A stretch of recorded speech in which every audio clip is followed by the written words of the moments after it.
Okay, can you say dream job? Dream job would be entitled, at least for me, being a Jersey guy and Soprano fan, being Yeah. location manager and a director, and be involved intimately with the decision points, or at least scouting out at the bare minimum of where Soprano should be located, as well as executive producer of White Lotus. Mark, I mean, welcome to New Theory Podcast. How you doing today? Very good, Tom. How are you? Well, okay. So my first question, and we'll get into your growing up in Jersey and stuff. Right. When Sopranos came out, I do remember I watched it a little bit, caught on second season, and became obsessed like everybody else. Was Sopranos supposed to be even a fraction of what it's supposed to be, or did David Chase and gang know they had a banger on their hands? Maybe David did, but Yeah, I don't think anyone else did. I mean, when I talked to the producer, Eileen Landris, who I'd worked with before that, yeah, she gave me the pilot script. She said, well, a test and the pilot actually, the finished pilot, well, the edited pilot, not the finished one. yeah. She said it tested well with professors and housewives. Oh, That was about that's interesting. the expectation there. I think. I mean, I don't really think people had an idea. Yeah. Okay, so being a Jersey guy, right? And my family emigrated over from Italy. They lived in Elizabeth before Roseau Park, and David alludes that, and it's obvious that it was Jersey-born family, grown family. So it was the Cavalcante family was based out of Elizabeth, but he took a different angle of making it more of a North Jersey kind of gang, which is fine. But from a location perspective, now I don't know if it was you or David. The reason you guys started filming in Elizabeth, but part of the problem was you guys were shutting the city down. So was the intent was, hey, listen, Elizabeth, and then it was like not good after a while, or was Elizabeth not the right fit? Walk us through like the strategy of doing it in Elizabeth and then later kind of pulling out. Well, I mean, I think in Elizabeth, the the the original scout, who I think was a guy, Bill Barvin, Yeah. found us the pork store. So that was filmed there, and I think a couple of other things get tied to that. When you're shooting locations, you'll find, especially on an episodic show like that, you Yeah. usually find your core location, and then you need a few more. If you're there 2.5 days, you need to fill a half day. But when the show got picked up and we had to figure out where we were going to do it, month after month and year after year. I mean, Elizabeth was a little far, Yeah. frankly, from New Yeah. Jersey, and also I think the store didn't want anything having done it.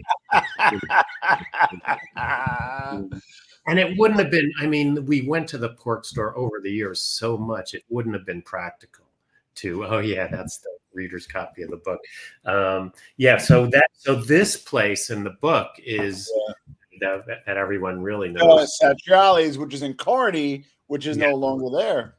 Yeah, it was when it was an empty storefront that a guy with a cleaning company had just bought the building and was converting it to his office. Yeah. And, but it was, sort of in a town, and that, had a sort of a natural position for a retail store, and also a great angle down the hill, and the pork store location. It was just a perfect thing for extended use. Okay, so you are a Wayne Hills, was it? The Wayne Hills. Like, I was born in Jersey City. Yeah. Moved to around a little bit, but by the time I think I started grammar school, I was in Wayne. Okay. And went to Wayne Hills. Which, for those people, not everybody's from New Jersey, but Patterson is right there. Yep. Patterson, Wayne kind of was too, still kind of is, but Wayne, Patterson back then was like kind of like an urban Italian enclave. There was a little Italy. There was a mob presence, very powerful Genovese family. My question mark is, growing up in that area, did you have a little access to kind of like, that area, the cafes, or were you kind of naive to it when you got into the No, Sopranos? I mean, my father grew up in Patterson. His law practice was Oh, okay. in Patterson. He had, I mean, there were, I would go there. I worked there some summers when I was a kid, Yeah. and yeah, we knew the people, and he was in a country club when I was growing up that was mostly Italian American.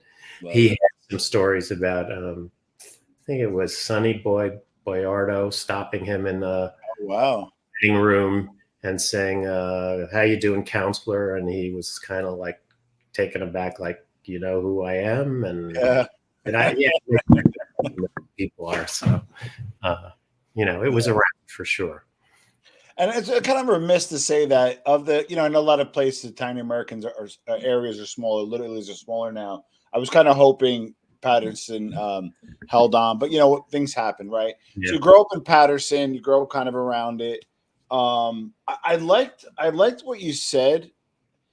You said something along the lines of you kind of wanted to get into Hollywood and media, but it's like being a location manager or scout is like a good way to get in. It Yeah. seems like, and now you're again, the White Lotus is a whole other discussion, Yeah. but we'll get there. We'll get there.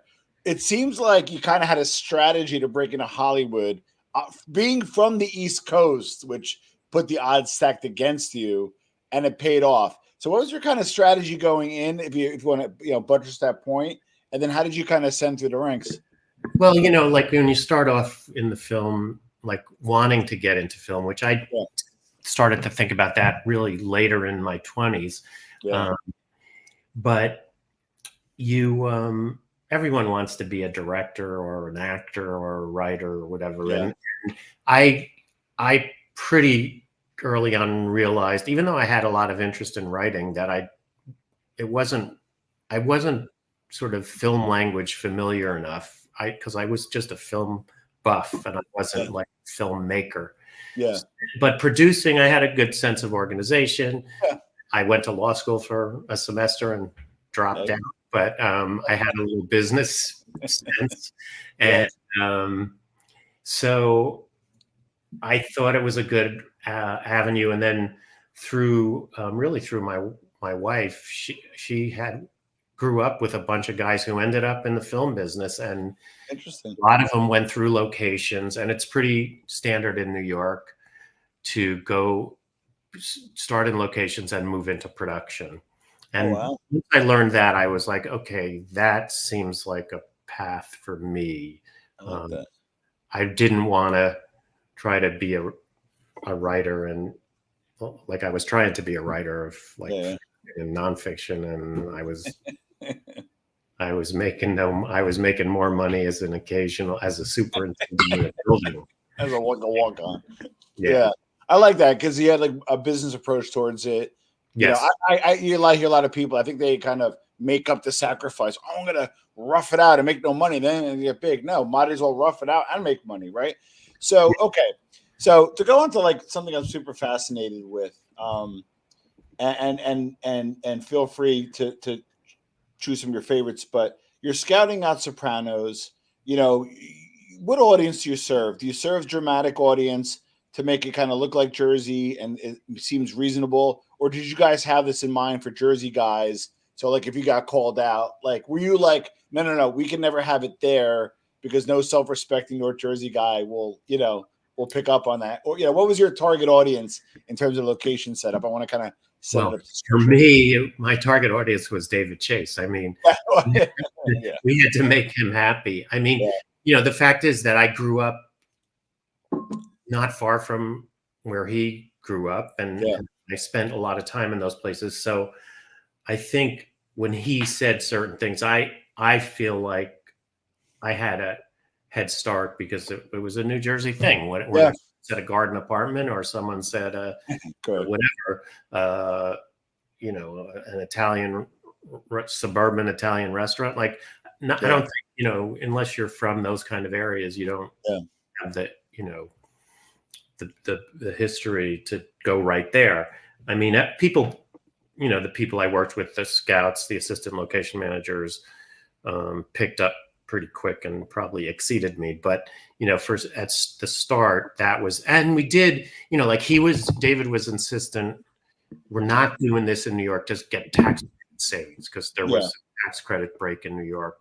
Yeah. And it was like, no, we're good doing this stuff in New Jersey. Wow. Once in a while we were allowed to scout something in New York, or when it was like the Johnny Sack family, of course, that could be New York, and that was New York a lot of the time. But mostly we had to be Jersey.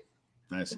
Give me the best scout location that you procured, filmed, and then when it wrapped, you're just like, we nailed it. What are you most proud of? If we would have entered you into the interview, answer this question, give us your proudest location scout where you just nailed it. I mean, I talk about it in this book, that the episode that it was a nice meeting of scouting and script and everything was from my narrow perspective of the wider picture, like the college episode at Drew, right? The first season, we were at Drew. So when we got that script, first of all, we all read it in the office, and it was like, oh my God, this is like nothing else. Like this is a place we've gone to, and we were all like really psyched and impressed. And then it became like, I think, some of the scouts found things, some things I knew, like that motel, that was the motel they stopped at up in Maine. It was on the outskirts of Wayne. It might have been in Pequannock, but it might have been Wayne. It was things I drove past all the time. I was like, we should look there, suggest Japan, New York for the main town, and it was just like a lot of things lined up that really clicked for that episode. That was like prime, scouting and managing experience for me. I love it. So, okay, talk to us about, because we're going to ask obviously about some people too. So locations, I mean, again, whether it be Satriali's, Vesuvio was in Elizabeth, correct? That was originally in the pilot it was, and then it got blown up. And then we built the interior at Silver Cup, and we actually shot a few different exteriors. Like we did a parking lot, I think in Lyndhurst once, on the side of the restaurant. New Vesuvio. And then we shot some exteriors right on Bloomfield Avenue. It might have been Verona, but it might have been even further out. It might have been, I don't know, North Caldwell, Essex Fells, somewhere up, beyond, along the commercial strip on Bloomfield. But we did it in a few places. Interesting question. Crafts, when they're in terms of craft service, did they serve like good sausage, peppers, pizzas, all that, like nice Italian food, or was it kind of regular kind of stuff? No, it was regular craft service. I mean, we would get stuff brought in, and Jim Gandolfini very early on started every Friday night buying tons of sushi for the crew. Like, oh wow, it was amazing. Like really nice. These guys would come in with a truck and serve sushi for everyone. It was awesome. That's amazing. Yeah. All right. So, what was it like to work with David Chase? I know, like as talent, you couldn't ad lib. I know he ran a tight situation. We'll get into a minute how Mr. Gandolfini wasn't always the tightest in terms of stuff we'll get into. But how was it to work with like a genius like David Chase? I mean, he was a little scary. Sometimes he was mostly not warm and fuzzy, but he liked to laugh, and he had a good sense of humor, and like very dry sense of humor, and he liked to eat well and drink well. So like scouting trips, when we would, if he would show up, which we did go wider and wider afield during the course of the show, we would have some nice meals.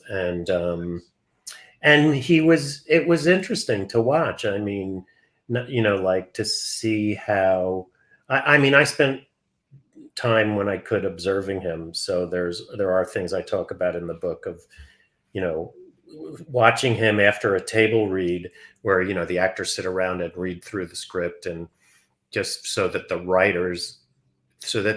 actors can get familiar with the material, but also so that the writers can hear how it sounds out loud. And then I just watched David like sit there and kind of making his notes or making changes and mouthing words, out loud. And, he was intense in that way. Like it was all about the show, and he didn't really care who got hurt.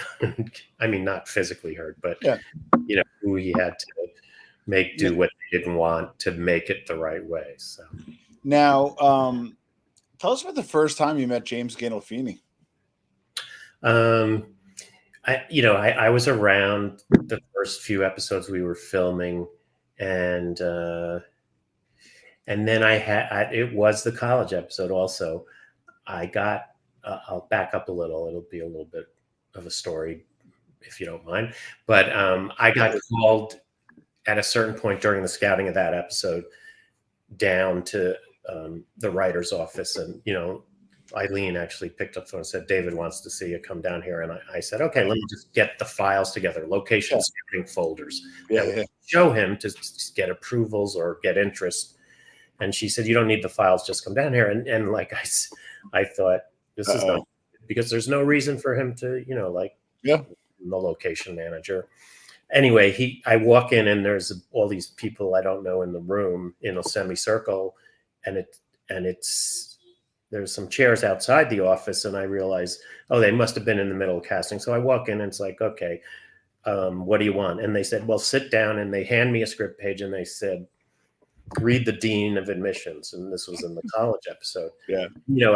So I realized I was pretty slow to come around that, they're casting me.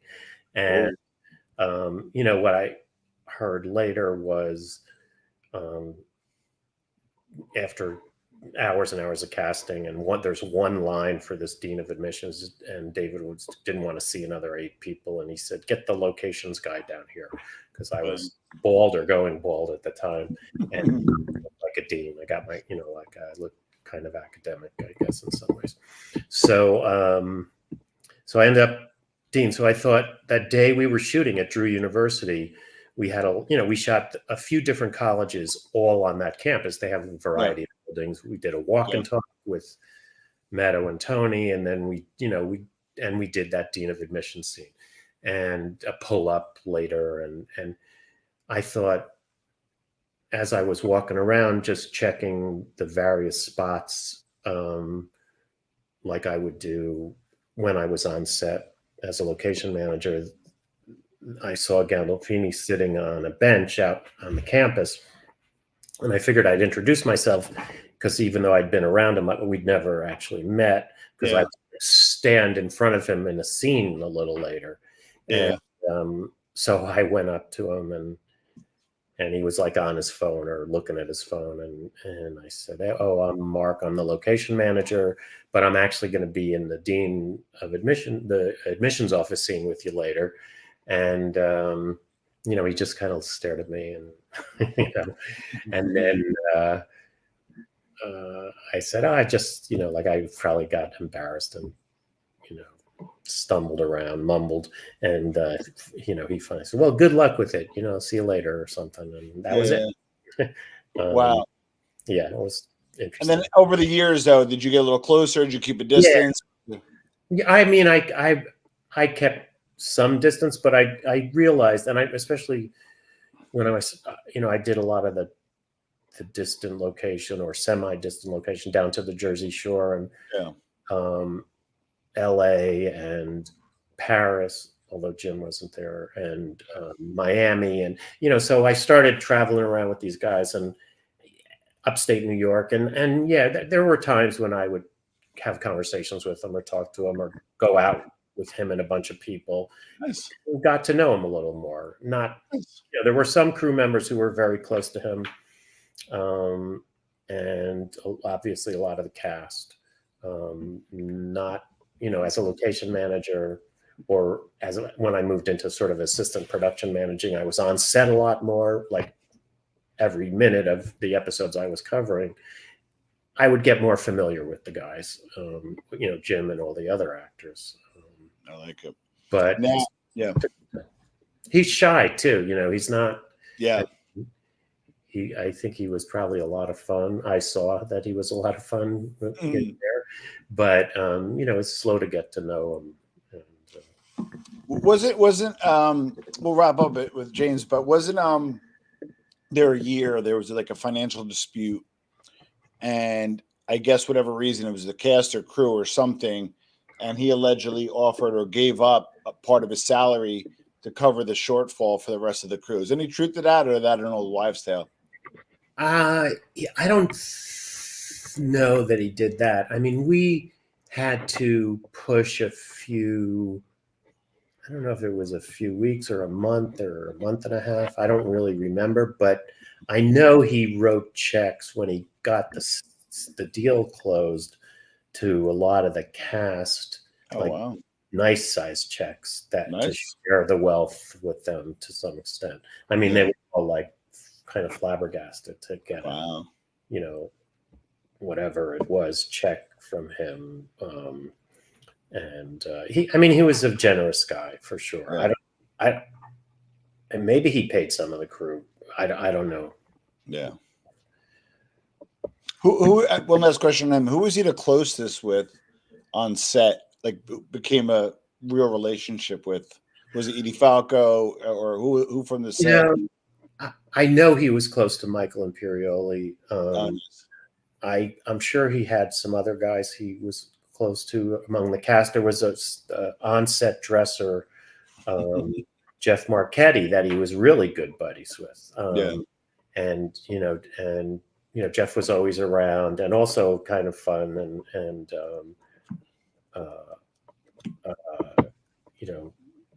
interesting guy. And I think they were really good friends. Love it. Okay, so reason why I asked Mark to come on, I was really excited to talk to him, obviously, but he's pre-selling right now and launching his book On Locations, lessons from my life on the set of The Sopranos in the film industry. So, what are some of those lessons that you learned? Well, there are different kinds of lessons, I think, in the book. So, I mean, film work is, in some ways, like a manufacturing process, and very regimented. And when you come in from, if you're not brought up in it, which a lot of people are, who have family members who work in, and their parents and their cousins and so I mean, early on, on the way before Sopranos, on a movie I did, I was a location assistant, about as low as you could go, basically cleaning bathrooms and setting up catering tables and getting coffee and donuts for the crew.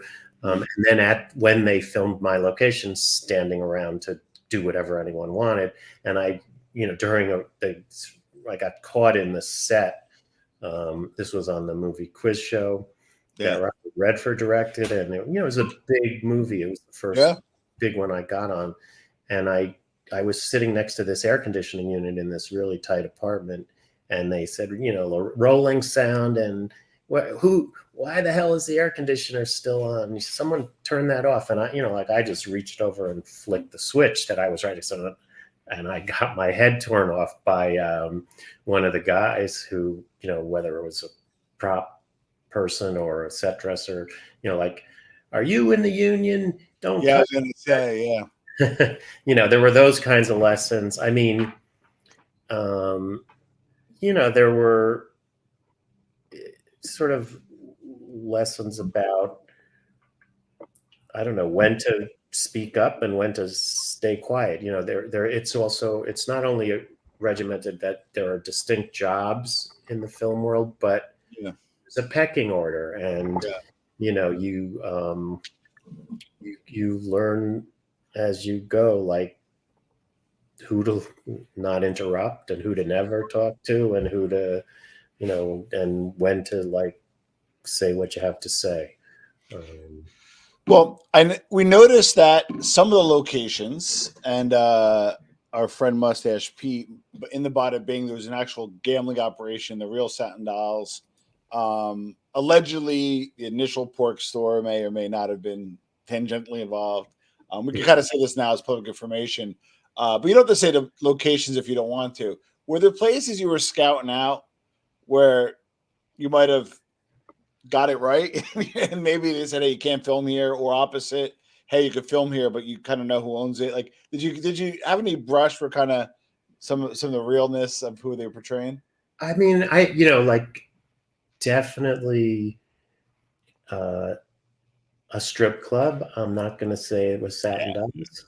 Yeah, There was a mob background, and that was, um,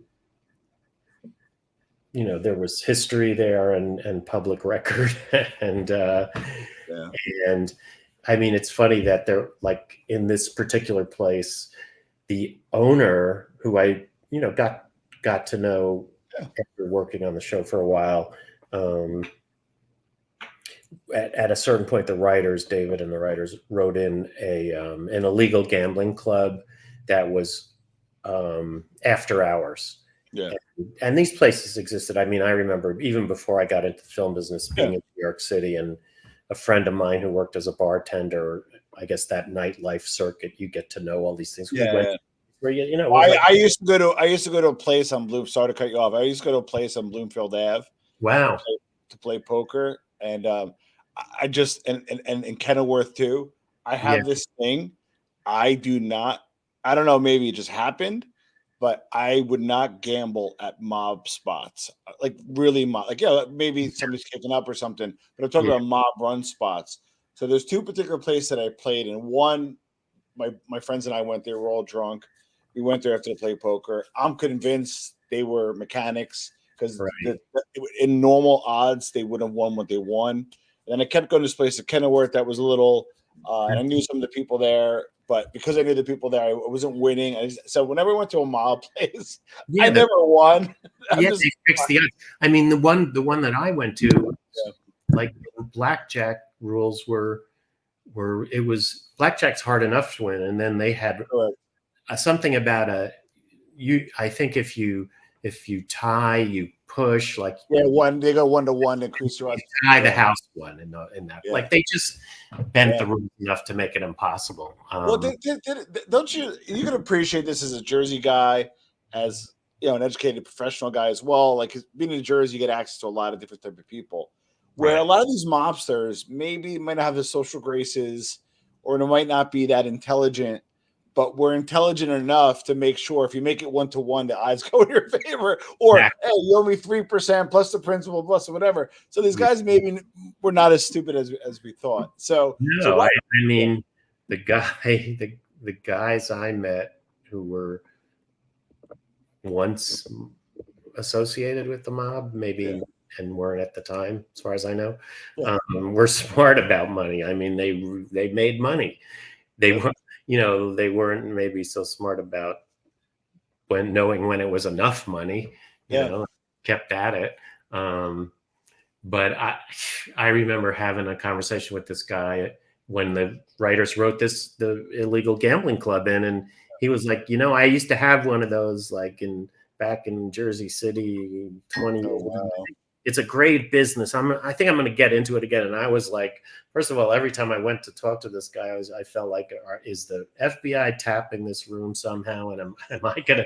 And I was very clear, like, it's illegal, and I don't know. You got a lot of money. Like, why would you do that? Yeah. I don't think you should do that. Always fascinates me. I Yeah. love this scene where they're gambling. I think it's supposed to be like a Bloomfield kind of after hours type gambling place, Right. craps table, etc. What you would expect. And Tony comes in, does the rounds. Ralphie's a big earner, kind of like wants to be captain, but just has an issue with Tony. Walks Yeah. over to Tony and then turns down the drink and you Yes. see like that was just it for him. I don't know if it's a foreshadow, whatever you call him, on Yeah, far yeah, from there. And you know, I've interviewed some mob guys. I had like I'd like to know, but like, you know, what was your take? Like, is that a death sentence? Like, was it that big of a deal? But at that moment, as like a regular guy who works in like a pharmaceutical company, I'm like, he's gotta die, you know. So yeah. like, draw you in. But like, what was your take during that scene and just that whole process is mind blowing. Yeah, I mean, I think like in that case, it was like accumulating, but it was, I think there's a point that, like I'm sure David is very clear about that's the thing, and I don't know if that is the moment because I'd have to watch the whole Yeah, yeah, yeah. series of events, but like because there was stuff about the horse and the Well, that was a build up, but then he goes yeah, another time, Anthony, another time. I just and then when he goes to see him at the I guess the new Vesuvio, which was probably Silver Cup at that point. right, And I do want to ask about Silver Cup in a second. Tony's eating, doesn't even let him sit, gives him what he wants, but basically depances him. So like I just yeah, like yeah, the yeah, profundity behind that, and I actually used to do like write articles about like business lessons on Tony's manager style and stuff. So you can unpack it in so many ways. yeah, Now with Silver Cup coming into the fray later on, it obviously was an old bakery and then yep. becomes prominent Eastern born studio. Did it lose some of the fun after Silver Cup, or did you still have busy locations and it kind of stayed the same? In your opinion?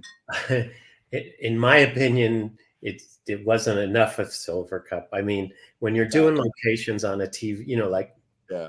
the shows, I think the first year we shot 8 days and it increased gradually as we went along through the Sure. seasons to who knows 13, 15 days per Yeah. episode by the end of the show.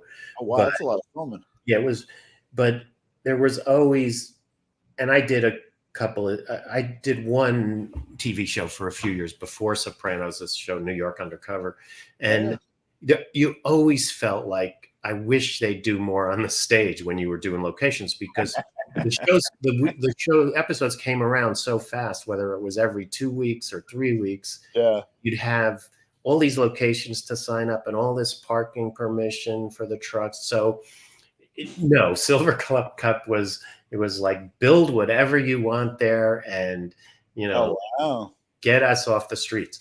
I mean, obviously the show benefits from like real locations and Yeah. it was a great looking show. So I don't know. I mean, um, but as a job and as a person working on it, Yeah. Good point. you feel like, and I think, I don't know how the cast felt, like they don't have to drive so far. This is probably more comfortable to be at Yeah. this stage, on Good stuff like point. Good point. Now we're gonna get to White Lotus in a second, and I do want to bring up just if you're watching replay or you're new to the stream, the book is On Locations by Mark Kamine.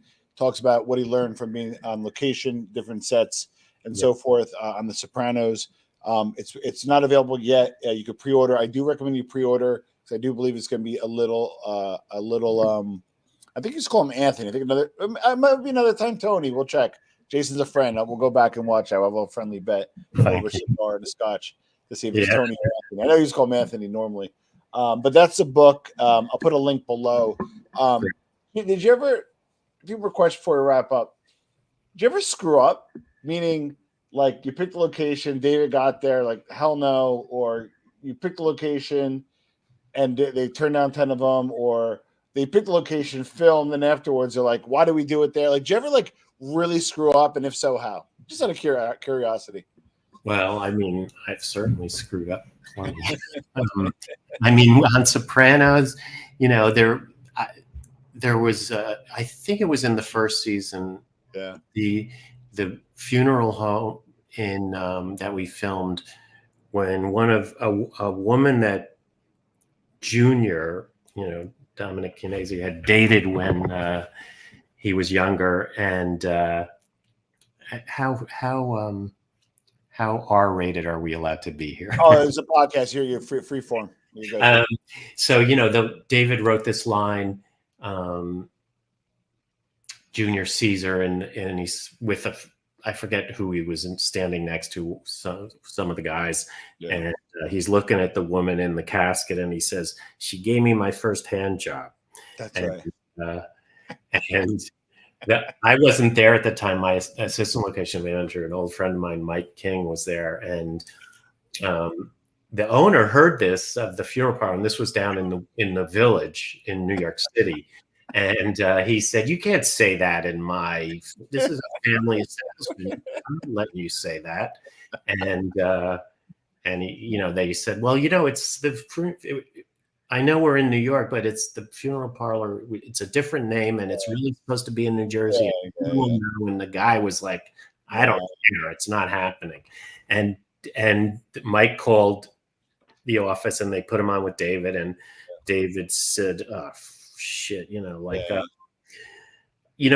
Have him say she had great legs." So he hangs up, and then he gets a call back like a minute later, and David says, "You know what? Forget it. If you can't say the line, get out of there." And wow.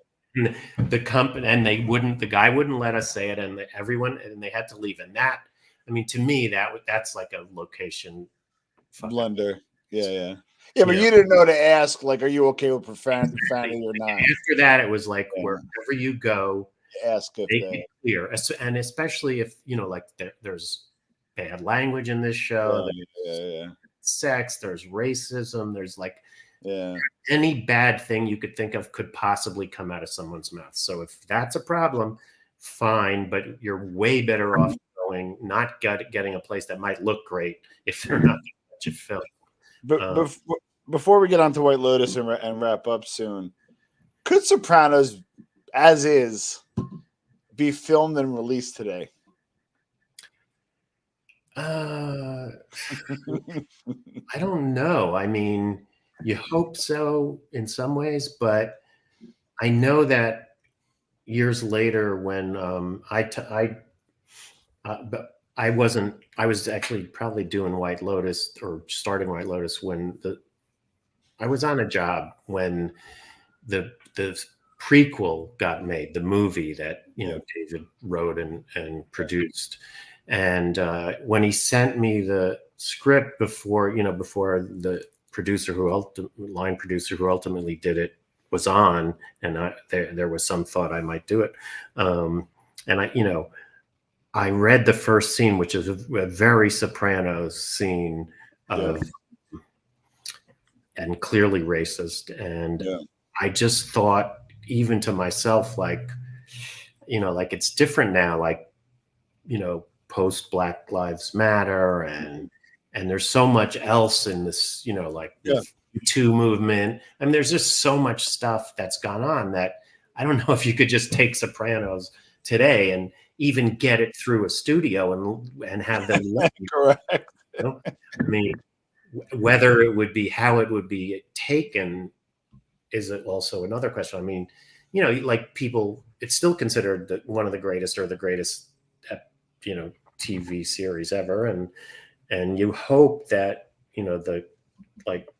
they understand that it's a portrait of these guys. It's not endorsing them, but you never know. Like I was always amazed on location that we would approach certain places and they would say Columbia University, where Meadow went, never let us in there. And we, like the scene that that the first time we approached them, and we there was her bicycle got stolen. I think it was not, like, I just saw that scene on YouTube. Yeah, it was just her, like saying, "Oh, my bike got stolen," and he turns it into a whole diatribe. Yeah, and Columbia was like, "We don't want that. We don't want what like that. Like what? Bicycles don't get stolen around New York City. Like what? It was just so like there's always going to be people who are like, this is not good. This is we shouldn't show this because like I don't know if it could get made. Yeah, good point. So again, sorry, because I have a few more. One question is like, it's like being a location guy. Hey, see that, but then that looks good, but then that looks good. So kind of probably used to it. Where was the Italy scene location, and were you involved with that? The I Italy. didn't go to Italy because we had there was an Italian production service company that I ended up working with on White Lotus for the second season. Get But out of here! yeah, but those guys Wow, that's had interesting. the location team. So, and then there some of the like the assistant directors and the production, the camera, the director of photography, Yeah. all those people who were involved in Sopranos went, but that was not a trip that I was. Although actually, someone in my department went because she was a Italian native, and so she went as kind of a translator. Love it. Uh, Love it. yeah, it was Naples and a town near Naples where they filmed that. I can probably Google it. I like this comment. I wanted to be a producer, but I compromised. I ate grilled cheese off a radiator instead. yeah. You gotta love it. Okay, now, White Lotus. Okay, so don't be mad at me, Mark. Hopefully you like me a little bit, so I have some goodwill. Start off with the second season, please. Just first season, okay. The second season for White Lotus. Don't get me wrong, huge commercial success. I don't want to diminish it in one way.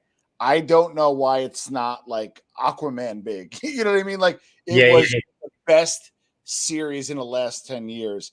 Like unpack that for me. Who, what, where, what, why and how for White Lotus. You mean the sort of the origins and all that? Yeah, because like guys, real quick, the White Lotus and I don't know if I'm allowed to mention season 3 or not. I don't know. If there is one, I don't know. I'll deny it. But what I can say is the second season was a banger. So just give us maybe the origins of White Lotus and then skip to the second season, if you don't mind. Well, I think it was the pandemic, and HBO. Francesco Orsi, who's the head of drama there, I think was the one who called Mike White, who was the writer and director and producer. He had history with HBO. He did a show called Enlightened, with 2 seasons with Laura Dern, and then which was kind of really well respected, but only lasted 2 seasons. Maybe it didn't have the huge audience they wanted, but people sort of seem to regret it. Its fans, and they asked Mike if he had a show that might be good for COVID, and I did a movie with Mike. That's how we met years before. A small movie that's worth seeing. That's called Brad's Status with Ben Stiller. That's about a college tour. It was a small thing for Amazon, but it's really kind of great, like everything Mike does. And anyway, so he had this idea for a series, a honeymoon series, and Amazon was interested, and they actually sent him around the world on a great trip, like by himself, and he met different production people that his sort of producing partner Dave Burnett and me helped set up, and then everyone at the top of Amazon got Me Too'd out of the company. Yeah. So that was the end of that show. But then I think when HBO came to him a couple years later, he thought, well, I had this idea and I'll tweak it for what's going on. And so he wrote a pilot really fast, and he's an amazingly fast writer and an amazing writer. And they said, yeah, we'll do this. So anyway, we did the first year in Hawaii during COVID. It was difficult because of the COVID stuff. And then it was a really big hit that first season. And, people were like going as White Lotus characters to Halloween parties. So HBO. Yeah, but the second season, keep going. The second season, guys. The second season. Then it's like, and I remember Mike calling and saying, like, they want us to do it again. I think we cracked the code.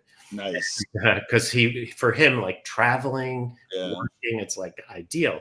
Yeah. And so where do we want to go? And I think, he had this idea of southern France. Ooh. And so but we said, well, we started to look at, and you look for tax credit reasons, like for financial reasons, and then story reasons. Okay, he wants a resort, he wants Europe. And so we narrowed it down to Italy and France, and we ended up the hotel in Taormina, the San Domenico, which is run by Four Seasons, was amazing. I mean, it was just, it's like had a lot of history. It had Antonioni movies that had filmed there in a big way. It had, I mean, it's a beautiful place. So ultimately we made that decision, and then he heard some stories while we were scouting about these ceramic heads that used to Yes. And there was a story about a Moor who would, and Sicily was an island that was conquered by Moors and Mormons, and so it was rich, and he just takes that stuff and cooks up an amazing weave of stories. My friend Dan Caruso, friend for 40 years, is obsessed with Aubrey Hall. He's just every day he just sends me like memes or sends me whatever. So are we allowed to ask? Is there going to be a season 3? There is a season 3. It's yeah. I knew that, but I had to let you say it. The strike's been slowing us down, but now we're waiting for SAG to settle, and then we'll go to Thailand. Wow. Yeah. That's interesting. Yeah, we went in January and February. We scouted Thailand and Japan. And, similar to the second season, Mike went with the idea that Japan would be great. And, like he did the first year, France would be great. Yeah. And I think it was his own familiarity with those places more than what we saw when we got there. But by the end of the trip this year, he was like, yeah, Thailand is the way to go. So interesting thought came to my mind. You still kind of do your own scouting, or two-part question, or do you have somebody else? And are you kind of critical of your scouts in their shoes? I don't do my own scouting. Although, like we all sort of go online. I mean, for White Lotus, it's like, where do we want to go in this place? Because having spent years on Sopranos trying to find places for body dumps or like my movies in the city. I did this movie 21 Bridges. It was like an urban gun battle chase, and I've done a few movies like that. It's like, oh, now we get to go to luxury resorts and to decide where to film. So it's a dream. But now there's location department, there's production managers, and I'm looking at the stuff along with Mike and Dave and the DP and the designer, but I'm not doing the scouting. You were involved with Witness of the Mob, I believe, right? Yes, I was early on. I was a location manager on that.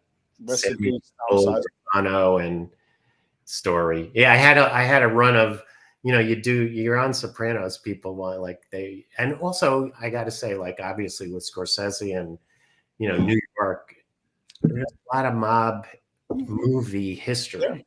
Yep. So like I would get involved in those things. I mean, that Witness to the Mob was like a TV movie. Yeah, I loved it. It was a cool story, and it was actually interesting. This guy Thaddeus O'Sullivan, an Irish director, but De Niro's company produced it, and it had all the New York, like the classic New York Italian actors. That a lot of them ended up in Sopranos. Correct. So Mark, it was stretched for time. It was more than generous. He fit us in. On locations, lesson learned from my life on set with The Sopranos and in the film industry. Also executive producer, White Lotus. Please check out White Lotus. Okay, watch season 1, but season 2, I believe, is a little better. My humble opinion. I'm with you. I love season 3 is going to be amazing, though. From the couple of scripts I've seen, it's a different ball wax. It'll be Love cool. it. Love it. Mark, you're a special guest. You're always welcome to come back when season 3 is over and you're plugging season 4. We'll have you back when the book launches. We'll make sure we're going to put the link below to pre-order. Like we said, recommend pre-ordering because print's a lot different than how it was. It may sell out quick and you might have to wait for it, but I was able to secure an advanced copy. I don't plug a lot of books. This is one I fully endorse. And Mark, thank you so much for being on the New Theory podcast. Thanks. Fantastic. Thank